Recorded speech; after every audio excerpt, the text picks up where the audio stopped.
দোয়া কবুল হওয়ার শ্রেষ্ঠ তিনটি আমল রয়েছে।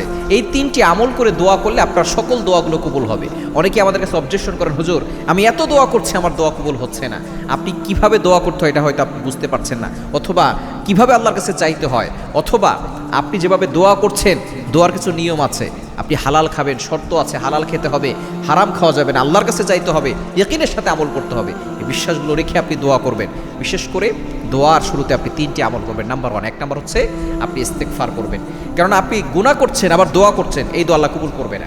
আপনার গুনার জন্য আগে আল্লাহর কাছে তাওবা করতে হবে। আস্তাগফিরুল্লাহ রাব্বি মিন কুল্লি যামবি ওয়া আতুবু ইলাইহি লা হাওলা ওয়ালা কুওয়াতা ইল্লা বিল্লাহিল আলিয়্যিল আযীম। এটা আপনি 3 বার পড়বেন।